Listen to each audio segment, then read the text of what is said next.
I like to rock, but I love to roll. This is Jim and Frank's Thursday Throwdown. Jim, it's Thursday. Let's do a throwdown, shall we? Let's do it. Man, this tie in is interesting. Two records that I like and two records that I don't like. It just depends on the mood. When we're talking about 1993, Vince Neil Exposed, and 1994, Motley Crue with John Corabi. Yeah. Man, now I was just reading the other day that this whole album of Motley Crue's that came out in 94 is pretty much, they say, depending on how much truth is on the internet, and Abraham Lincoln wrote this, so it has to be true, but he was saying that because of the direction Motley Crue was going, which is dark and a little grungier, and it just didn't fit Vince's style, and he wasn't into it. So Vince says he quit. Then later on, he says he was fired. Motley Crue said they fired him. Then they said he wanted a solo career, so he had to go. But I remember seeing video of them pretty much firing him at a band meeting. So Yeah, weirdly, it sounded to me at the time. They said, "Oh well, Vince wants to go be a race car driver," right, I remember that. and so we're saying so long to him. And Vince said, "Like, I can what are do you guys both. even talking about?" Right. Think He about did race, not very successfully. He did okay. Had a few starts. That was about it. my. I hate to get negative, but a man who committed vehicular manslaughter should not have a desire to be a race car driver. There's something amiss right there. Do you remember back in high school? He drove a Datsun Z, Exactly. right? And then his accident car was a Pantera, Right. right? He always loved Oh, I know driving he loves fast. cars. That there's no matter of fact. I just saw a picture of him today. I guess he lives in Tennessee now, but he bought a Formula One race car. So he's Must be nice. yes, yeah, and that was a lot of the comments were basically of, yeah, let's make sure you keep the rubber on the road, and nice way to spend your money. Yeah. So but that's So my take is they fired him. okay. Now, before we start on these records, I want to say this: few bands, when they change singers, change the complexity of the band's sound as much as Motley Crue did with this record. Say Van Halen when Sammy Hagar joined. And what's interesting about Vince Neil's record is it could easily and probably should have been Vince Neil and Steve Stevens, because that's a Steve Stevens record. It's a Steve Stevens record. Right. And for better or worse, and look, I love Steve Stevens. Mm-hmm. For better or worse, he's stuck his guitar anywhere you could put a guitar part. Yes, there's no breathing room on that There's record. no breathing room on that record. You are 100% correct. That's Right. exactly the way it's produced. Yeah. Now, I was a fan of the Scream, and they had a blues rock sound. John Corabi was the singer. He quit that band to join Motley. And Motley Crue turned into just a beefed up version of the Scream, in my opinion. Now, every band that I've ever heard John Corabi be in, and that's the Union, the Dead Daisies, Motley Crue, and the Scream, and I think there's one other band that I can't think of at the top of my head, but all those bands conform to his style of singing. the music changes to his style of singing. It's just undeniable. And we're talking about some big time guitar players Yeah. and big time musicians, but you instantly know, oh, that's Karabi. You can just tell. He has a certain grit, and he didn't have to start singing. It's just the way the music is constructed. He takes it over. I was a little surprised to find out that this record was produced by Bob Rock. Oh yeah. Well, just the drums. He ruined the drums on it, in my opinion.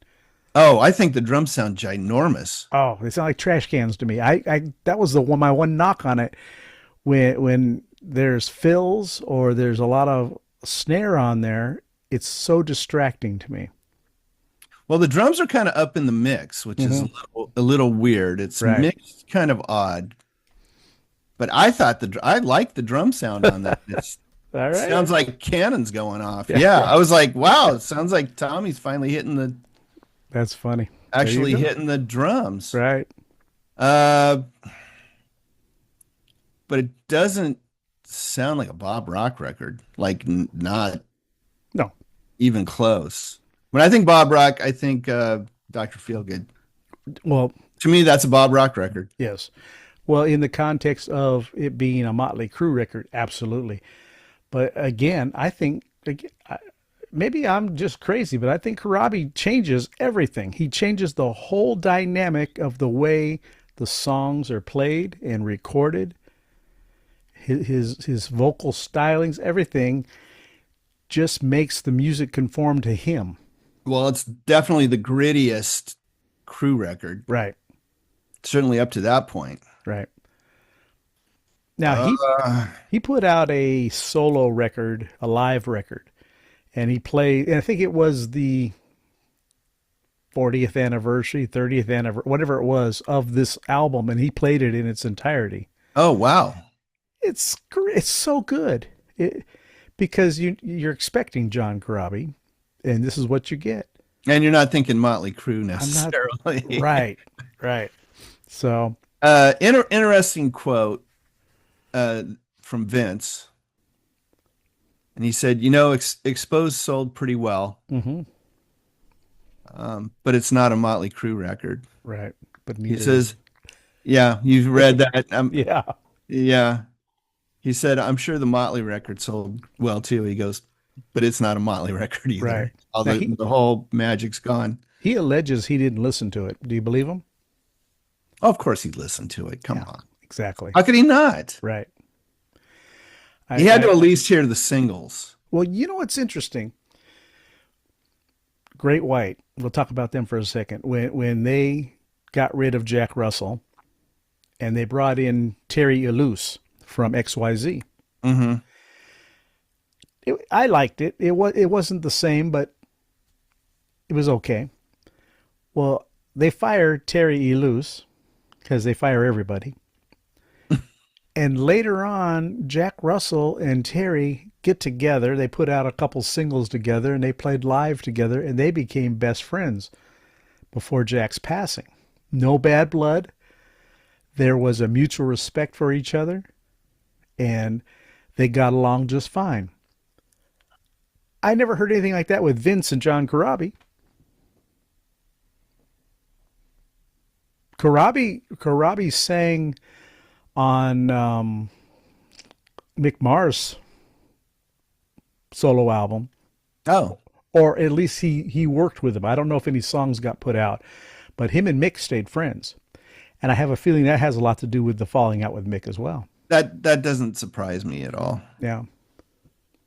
So It's a different record. It's not Motley Crue to me. no, And for whatever you want to say about Vince, and let's just take his live vocals and throw those out the window, okay, right? yeah, We've talked about this before. To me, Motley Crue, bigger than the sum of their parts, again, you're right. right?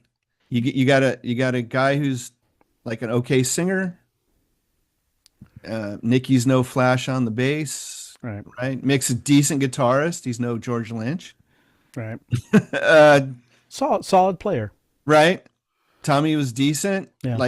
but together they made something Well, You know, bigger than the sum, I think. I think it was four street attitudes put together that made that band special. It was the personalities that made it work. Yeah, I think so. You know, Right? um, I first heard "You're Invited, but Your Friend Can't Come." Friends can't come from the Pauly Shore movie, Encino Man. Encino Man. And I just remember hearing that, saying, "God, I hope that comes out sometime on a record." And it did. Vince put it out on on this particular record. It's a different cut. Oh, Yeah. Um, and he did a cover of the suite, "Set Me Free." I'm like, yeah, that's Steve Stevens all the way through. That it is is. that's a Steve Stevens song. I'll say that. Did you like that version? Yeah, I like this whole album. Oh, okay. Yeah. To me, it doesn't scratch anywhere near the sweet. Oh no, nothing does. The suite is on a level all their own. I've never heard a cover of a sweet song that I thought, oh, they did this one notch over. One notch up. Yeah. Yeah. But what I was going to say, the Japanese version of Exposed, which I wish I had, but I don't, has a cover of Blondes Have All the Fun, or Blondes Have More Fun by Rod Stewart. Yeah. And then I Want to Be Sedated, which I did By the find. Ramones. I Yeah. found that on YouTube. It's just extra. It's nothing special. You're not going to out Ramones the Ramones. Heck no. No. Vince Neil gets Ron Nevison to produce.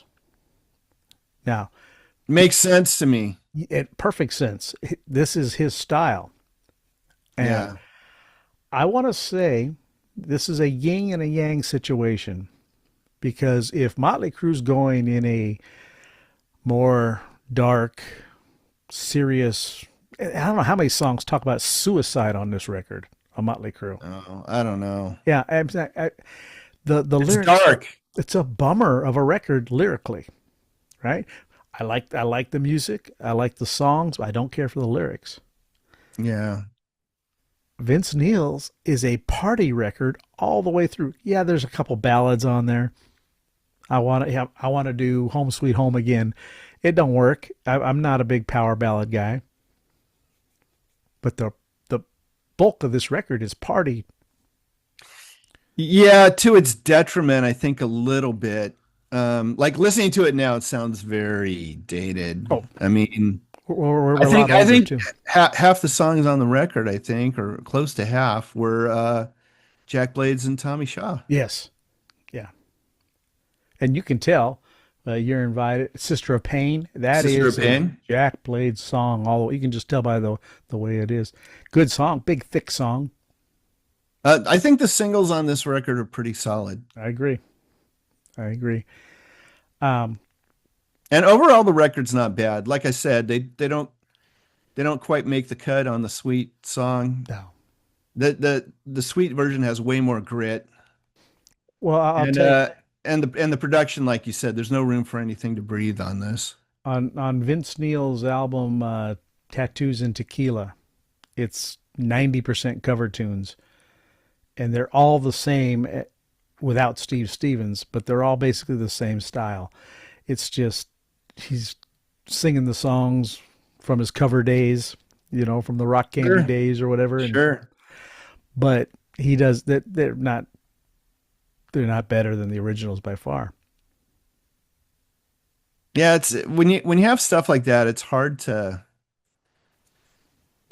really hard to, especially when you have like iconic songs, right? Mhm.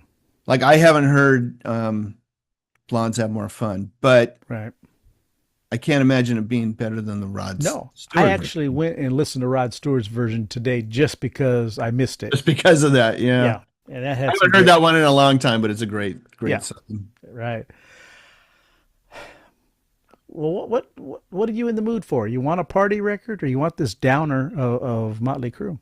And don't you think it's interesting that when Vince Neil comes back, they go back to playing the old Motley style again? Yeah. Because Karabi's gone. I think it was the, um, I forget the name of the album with the pigs, but Oh, Generation Swine. Generation Swine. I think if that the album, if I'm not mistaken, when he comes back, it's right back to Motley Crue as we knew it. Yeah, but to me, they had kind of lost a step. I don't Well, know. their magic was gone by that point. Let's not be mistaken. The Right. the highlight, like you say, Doctor Feelgood, that it was over. So Yeah, once you hit that, how do you maintain it? right. No, I agree. Right. So we brought up Def Leppard, right? We were talking about the whole Dokken thing. Mm-hmm. Um, I don't think they ever matched Hysteria sales wise ever No, again, right. right? Once you hit that peak, right? Plus, you got to remember the whole grunge thing happened right at Sure. this time, 94. Took the breath out of everything. I don't think any of the singles, no, I can't say none of the singles on the Motley record. The only song to me that sounds like a kind of a Motley song was Smoke the Sky. Right. I did like Poison Apples. It wasn't a Motley as we know it type song. No, it's a bluesier Yeah. tune. And there's the key word right there, bluesier tune. That's John Corabi. That is him. And Right. he's one of my favorite vocalists, but it grinds on me after a while. 'Cause- But I think you're right because it doesn't even sound like typical Mick Mars on this record. no, not at all.